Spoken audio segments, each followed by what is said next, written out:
realizing that what you see on Instagram is not real. It's a style. It's a scam. It's all a scam. No, it's a style shoot. You know, I very well might. I have a vignette. I set up my shot and I style that whole area, and the other side of my room is a disaster. But what I will say is that when you walk into my home, I think, or when I walk into Dabito's home, there's a lot of beauty there, and part of the beauty is that it's a relaxed home environment where you can feel comfortable to jump on the sofa, and where you can feel comfortable to pet your kitty and live the life that you want to live. And so it's not about having the perfectly styled space. It's really about perfecting it for you and your family. And what that might mean is having a great place to set down your things when you walk in through the front door, so that things are organized and ergonomic when you enter into the space, so that you have a place to hang your jacket and your bag so things don't get cluttered. I mean, obviously you want a space that is, you know, that has good flow. And I'm all about positive vibes and good energy, and I think when you create a space that has good flow and you can move through the space and there's sunlight and a little breeze in your place, that's how to create a perfect space, a space that feels good when you're in the space. It's not about, you know, having everything styled ever so perfectly. Right. I think for me, it's like photo shoots are great, and you know, we put a lot of plants everywhere, and that's great too. I definitely had a comment once, like, oh my God, you have so many plants everywhere, like they're all gonna die. This is false. I don't see any shampoo bottles or anything. I'm like, they're in my medicine cabinet. They're in drawers, you know. Or I'm like, I go natural. I don't use anything. But like, yes, I think creating flow is really important. Like intent to just want to decorate, like spend time and like paint, you know, like that just makes your home more, you know, more personal, you know. So.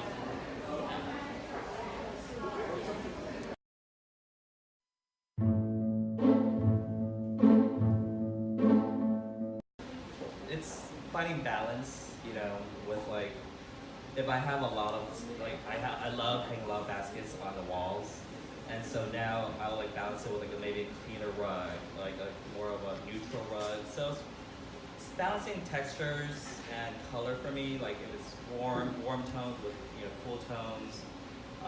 Organization, like with using baskets to like hide clutter or like things like that. I don't know, what else?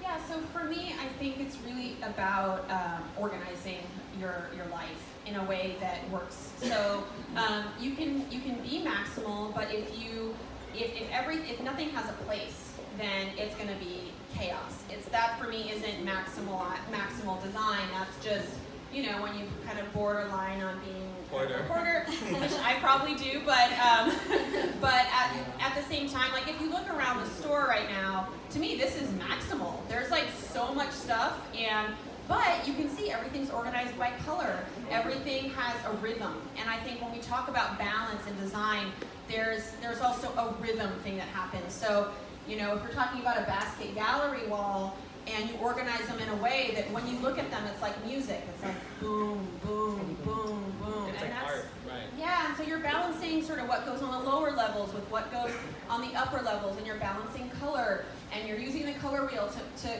create these opposing features that create balance. And in doing so, you can create this rhythm and what I call visual harmony. So you're taking those rhythms and you're putting them together in a harmonious way. So once you do that, it doesn't matter how much stuff you have around you. We are so full of stuff right now. But to me, when I look around, there's nothing about this that feels chaotic. It feels very visually pleasing because the colors work together and everything is organized, and so it can work.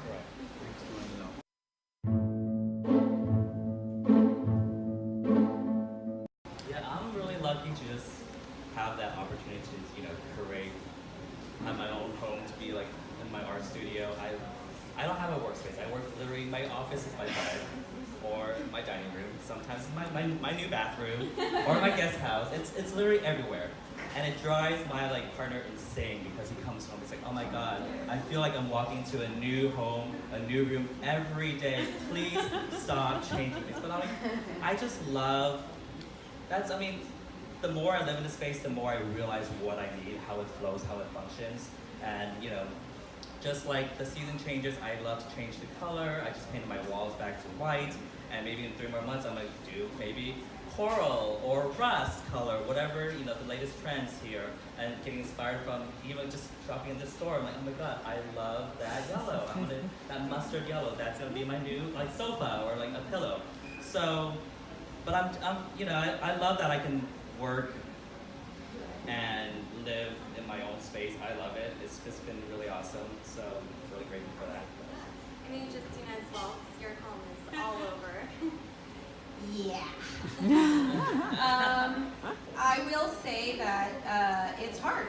It's hard having, for me, it's a huge challenge, and it has a lot to do with the fact that it also drives my partner crazy that I have, you know, work in home. And so I've actually really started to limit the amount of photo shoots and moving around and things that we do in my own home, which is funny because part of me was like, okay, this is good because I do have an outside studio where we are able to do photo shoots and that sort of thing. So that's kind of a creative outlet. But what I started to realize now that like I've had the same wallpaper on my walls for like 3 years, and I've had the same furniture in my home for 3 years because my husband's really like loves that sense of place and not changing things all the time, I've realized I really crave that change. And it's not about Instagram, and it's not about you know, sharing or having my home all over the internet. It's really about, this is my artistic expression. And when I come home, I want to change things up because it's fun and because I love doing it. And so there's a lot of negotiation that goes on between my husband and I, and you know, we have a 6-year-old daughter and a cat, and there's lots of things to think about, and 52 houseplants, and on and on and on. And for the most part, what's important is that it's a collaborative effort. So what I find is when you're in a field, like if you guys are, you know, lifestyle bloggers, or if, you know, you're trying to grow your Instagram feeds and you're using your home as a space for work, involve your partner as much as they want to be involved. Involve your kids as much as they want to be involved. And that creates an inclusive process whereby all of a sudden on Sunday you guys are all painting the living room, and it becomes a family thing, and it's not just about your work, and it's not just about you taking the house down whenever you're ready to do that, because that was my inclination, and I had to check myself about that because I'm not living in this place by myself.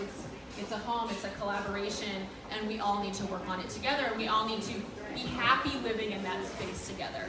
And so including them in my work in that way and in the process has made it so much more peaceful and ultimately a more beautiful place for us all to live together.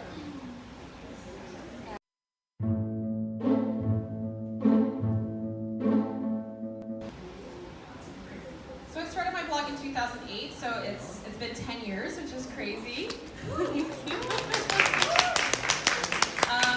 And so first of all, the first thing I always like to tell people who are kind of starting out is first of all, it's never too late. I think a lot of people love to say like, oh, blogging is dead, or if you don't already have a lit Instagram, like it's too late to start one. And I don't believe that. The week I started my blog, an article came out in the Huffington Post that said, if you aren't blogging, don't start one because it's over. And that's the week I started my blog. And here we are 10 years later, and I've totally made a career out of this. So there's always going to be room for people who provide inspiration for others. And it might be on different outlets, or it might be on different platforms, but ultimately if you have something to share with the world, I think, you know, and if you are able to be consistent about creating those posts and having that voice, then you will grow. And it might take time. I've been doing this for 10 years. It's a long time. I was in my 20s when I started this, you know? And here I am. And I will also say that I'm always in awe of how the jungle grows and how infectious it is. It never is like, oh, this is great, this is growing on its own, I can kind of take a step back. I'm just as passionate and just as dedicated and just as excited about what I do as I was 10 years ago when I started. And if I wasn't, I wouldn't be doing it. So, you know, on my blog, for example, 8 years ago, we were posting every single day to the blog. And I loved it, sometimes multiple times a day, and that really lit me up. These days, I post when I have something to say. on the blog. You know, and Instagram is more the outlet that used to be the blog, but when I started my blog, Instagram wasn't around. And so you have to be able to go with the flow of where people are and meet them there and be and not say, oh God, but I have 1 million followers on Pinterest, so I'm just gonna put all my eggs in that basket.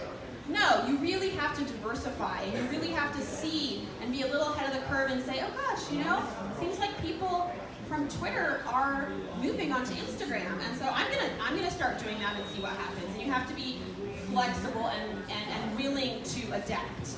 And if you're open to that, then you will grow. And if you maintain that consistency, and if you reply to comments, and if you create that engagement, you're building a community, and that's got a lasting, powerful effect. I mean, I started my blog. It'll be 10 years next year too, and it's been interesting because, and I actually didn't start doing full-time like freelancing like maybe 5 years ago, and in the beginning it was really tough. And I was like telling people, oh my god, I was borrowing money from my mom, you know, like in the beginning, like it was hard, and I think just starting on your own is always a risk, but if you just persevere and you keep like cultivating these like work, just creating work, and it might not like come immediately, but you're planting these seeds that will come. It took me like 2 years for these seeds to like grow, but it's been awesome. I don't know, like it's hard, but it helps. Yeah, definitely there was risk involved in the beginning, and I remember, so I lived in Italy for many years, and when I moved back, it was 2006, and I moved to New York City. And in 2006, I walked into a Target, and I saw, it was like the first kind of collabs that were starting to happen, and it was all in fashion. There was nothing yet really in the home space. But I thought to myself, how do these girls do that? How did they get to do a collection for Target? That's really amazing. And so that was like a little tiny seed that was planted. And as I started the blog and stuff, for me, product was always something that I loved, because as a designer, my dream is to design product for people's homes. And so that was always there, and I was able in that way to always have a goal. And I think that that's really important, and it's something that a lot of up-and-coming influencers don't necessarily think about. It really is about the artistry and about what you can bring to the table, and that's a little bit different from what's out there now. And having a goal to say, look, Jonathan Adler, who I met for the first time a couple days ago, and I absolutely love him. I've used his business as a model for my business for about 15 years to say, this is how he set up his business, and I study, and I Google, and I look, and I search, and kind of try and replicate that for myself within, of course, my own style and my own framework. But ultimately, having that goal to say, okay, I have influence now, I have a community, what do I want to do with that? What's my goal? What message do I want to share with that community? How do I want to make money now that that's a thing? Do you love speaking? I love public speaking, and so for me, coming and doing this kind of stuff lights me up. It lights me up. I love it. So for me, to really sit down and have a journal and say, okay, in 10 years, my life, if I'm designing product and having opportunities to talk to people and engage and inspire people, that's my North Star. That's what I want out of this. That you can grow with that in mind. You have a goal. I see a lot of people a little bit flailing. They have these large audiences, and their goal is to do sponsored posts or this, that, and the other, and that's great. And it's awesome to be able to earn money from creating this community and having an audience. But you have to have a little bit of, in my opinion, a higher motivation, right? So my higher motivation is to inspire people to tap into their inner creative selves. And if I'm able to do that, for me, I feel like I've been successful. And so what is that for you? And what are you trying to instill in people, and what are you trying to bring? And so the collabs and the products and the lines and all that are so wonderful, and it's such a great perk. But ultimately, it's a vehicle for me to be able to reach this other goal that I have.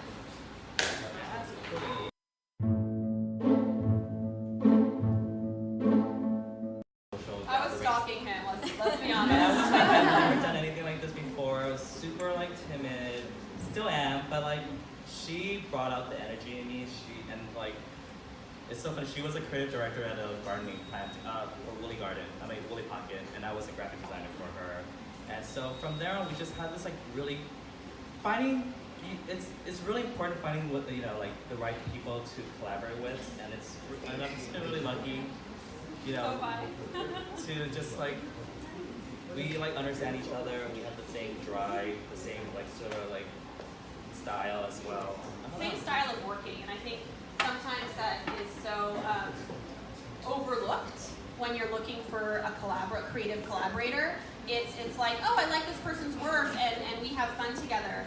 And then you work together, and you're like, oh my God, this is the slowest photographer I've ever worked with. And they might snap 3 shots, and the shots might be perfect. But it's, again, we get back to the rhythm, right? Dabito and I have the same rhythm. We both work extremely quickly. We're like, boom, boom, boom, let's get this done. We take a zillion photos when we're shooting together, and then spend the bulk of the time afterwards picking the right shots. We have a lot to choose from. We edit them together. So like those kinds of things are super important, because when I work with someone who spends 4 hours to set up the perfect shot and then takes 1 shot, that stresses me out. There's nothing wrong with that style. There's absolutely nothing wrong. It's just not my style. It's not my rhythm. And so I think finding people who have a similar rhythm is just as important, if not more important, than like enjoying their style, because then you get to know each other better, and that rhythm thing is hard to change. If you find someone that works slowly, getting them to work quickly is going to be really tough. And conversely, if you find someone who works quickly, getting them to slow down a little, also very tough. It's like dating. It's like, I feel like it's in life with everything, in work, in your house, like everything. It's like dating. Finding the right pillow is like a date. Like you gotta like test it out. Maybe it's not gonna work out. Next, thank you, next. But like I feel like we just have a lot of respect for each other.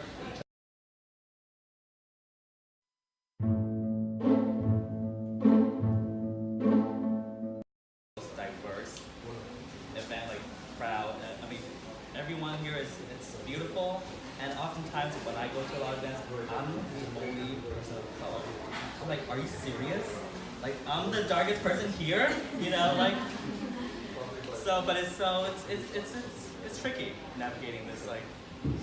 Yeah, I think this. Thank you for asking this question, first of all, and I think that's really the key to the secret to unlocking, right? Asking questions, and honestly, at these kinds of events, or especially when I'm going to be part of an event, or if I'm part of a campaign or something like that, simply asking.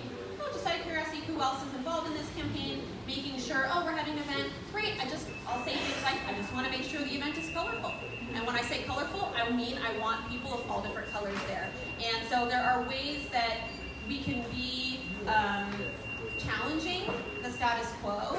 And I think it's extremely important that people of all colors do that in order to help create more diversity in the design industry. It's extraordinarily homogenous. I'm often the only person of color in a room. I'm often the youngest person in a room. When it comes to these, and I'm almost 40, so it's not like, but you know what I'm saying? It's like it's an industry that's sort of hard to break down the barriers in.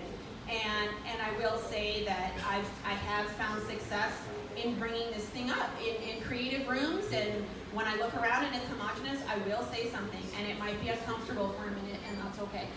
It's okay. Yeah, I think.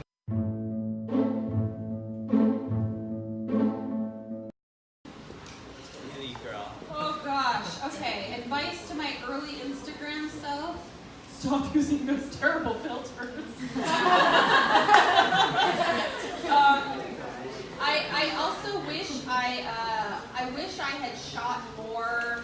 Like I wish I had some of that photography. So I do like toggling between my phone and a real camera because I feel like if I had some of that early stuff in high res, I'd still be able to use it. A lot of it's still relevant, but I have to like screenshot it on my phone and So those are a few things. I think as far as creating community and engagement, one of the best tips I like to give about people who are trying to grow their Instagram is to make sure you're thinking about Instagram as a business. And so Instagram themselves has their own objectives as a company, and they're trying to roll out new features, and they're trying to create communities within communities. And so the way I oftentimes think about it from a strategic standpoint is, if I was working at Instagram, what kind of people would I feature? What kind of people would I favor? What kind of accounts would I like to throw into the Discover feed? And so it's going to be the type of accounts that are trying out the stuff that I'm rolling out. It's like when a designer launches a new collection, or if a singer has a new album. It's like, yeah, we know you like the old classics, but can you please listen to my new shit? And so you really have to think of it in that way as well. So if Instagram rolls out new features, use them. I remember when stories first started, and I was like, I don't want to use this. This is like too annoying. I already have too much to do. But ultimately, Instagram wants you to use stories. Instagram wants you to use IGTV.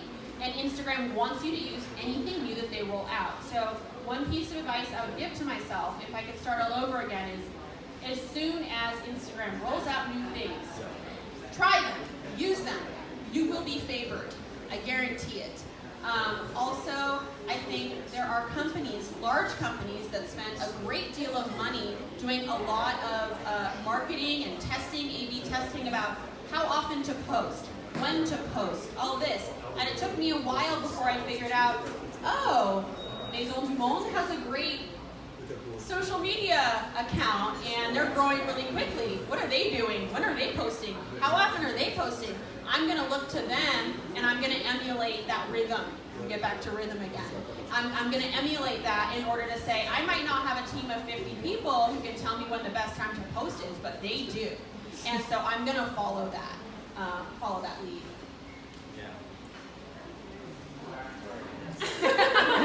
For me, I wish I created, or because I know, like, I started my blog all brand new and 7 or 8 times I made, but I wish I went back and started like creating all those like handles. Like, if you have an idea, get it immediately before it gets taken. Because now, like, oh no, I don't have like my blog name anymore. But I wish I was more like take it more like seriously. Like, it was like I was very just like whatever, take all these Instagram shots, but like yeah, just it's business. Yeah. And so that's yeah.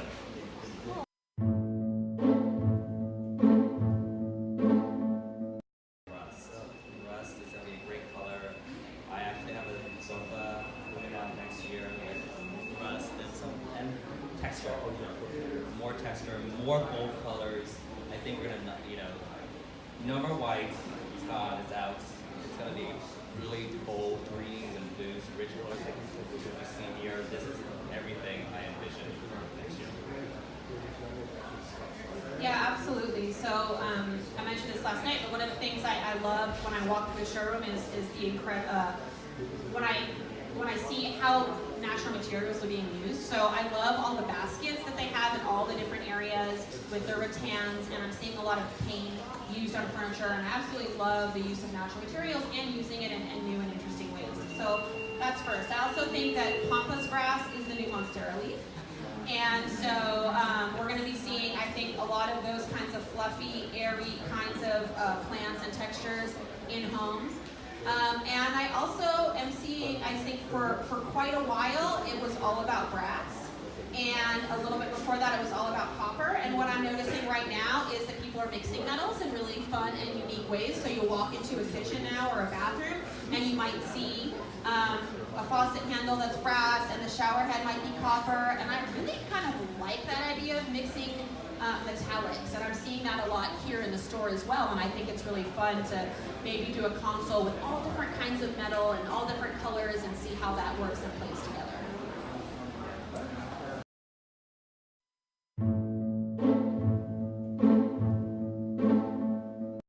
I've definitely tried to do like zero waste with my partner. We're just trying to like find different ways to like, use a plastic that kind of like even like the box. There's a lot, and so just practicing that zero waste in LA is helpful.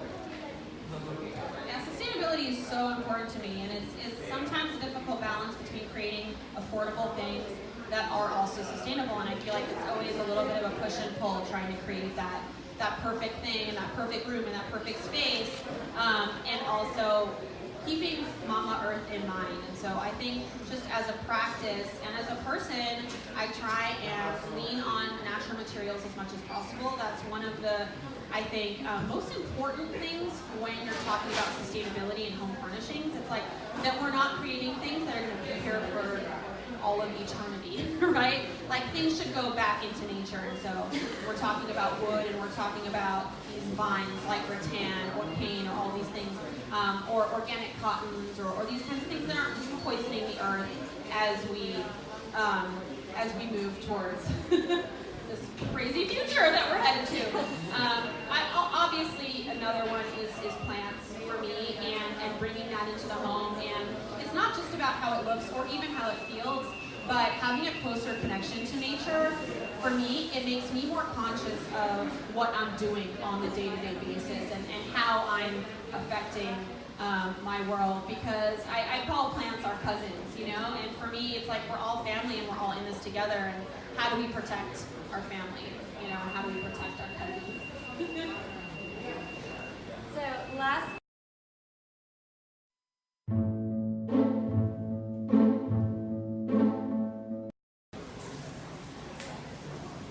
Dabito.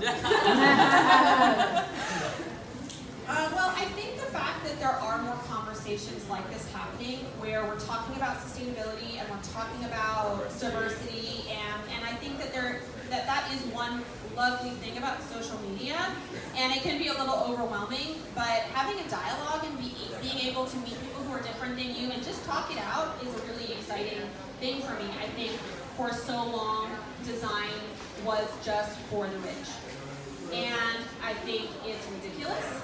And I think that everyone can benefit from good design, and there's no reason why it should be only for people who make a certain amount of money or inherited a certain amount of money. It really does increase the quality of life living in a space that you love. It supports your growth. It supports your family's growth.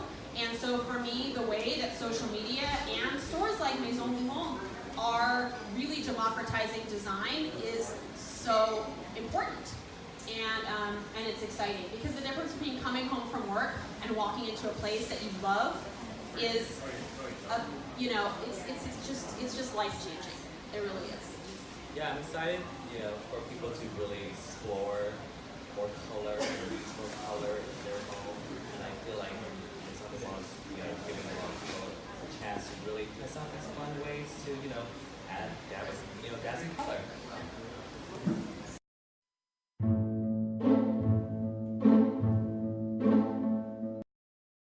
When you get it right, it is amazing, and when you get it wrong, it can ruin your whole business. So one of the things that I've learned is that even though I'm leading my team, I'm very much a part of the team, right? So I'm on the ground, I'm designing stuff, I'm talking to clients, I'm talking to partners, I'm posting and writing copy for Instagram and the blog, and so sometimes you have to be able to focus, right? So I'm focusing on my job, which is, being a designer and leading this team. And so sometimes I need people who are autonomous enough to do things on their own. But what's happened is I'll hire someone who is brilliant at what they do, and I'm like, they got this. I'm gonna be over here and I'm gonna do my part of the job, but I don't look over their shoulder. I don't like micromanaging. I let them do their thing, and sometimes it's a problem.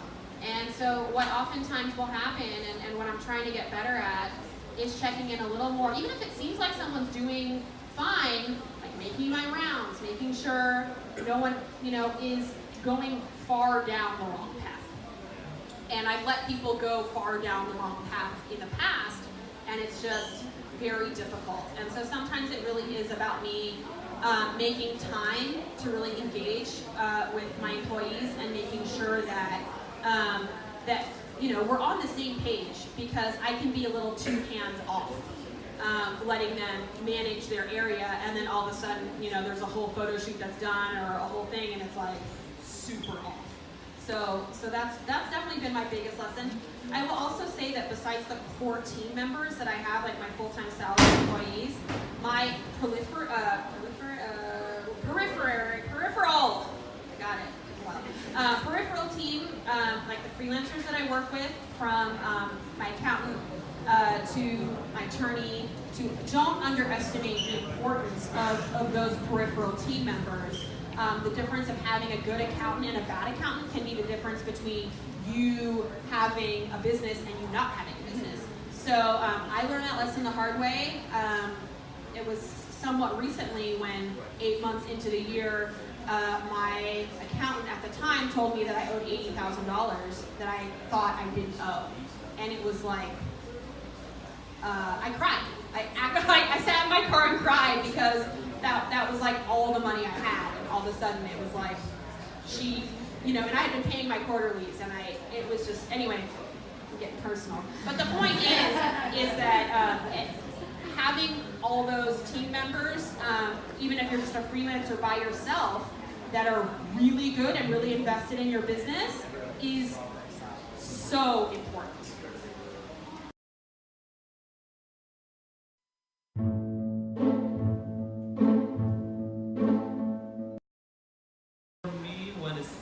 Style is really important, but it has to be functional.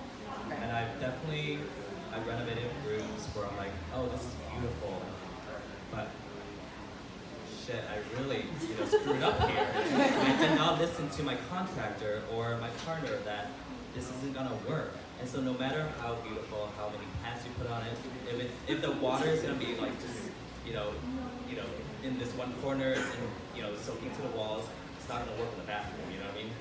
And so I try to check in with like, okay, let's try to create a beautiful space, balance of color and contrast to this, but still has to be functional.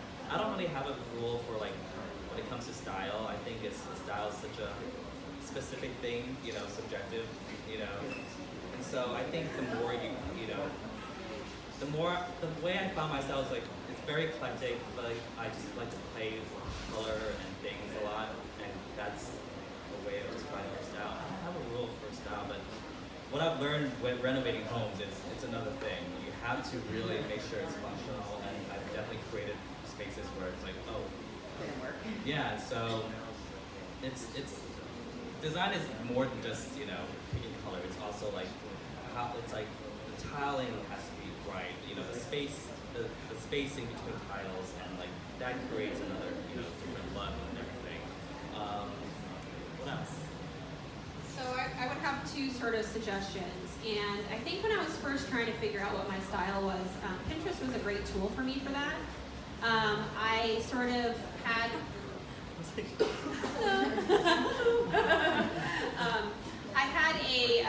I had lots of Pinterest boards, and what I did was I looked at my board that's called Pinteriors, and I zoomed out.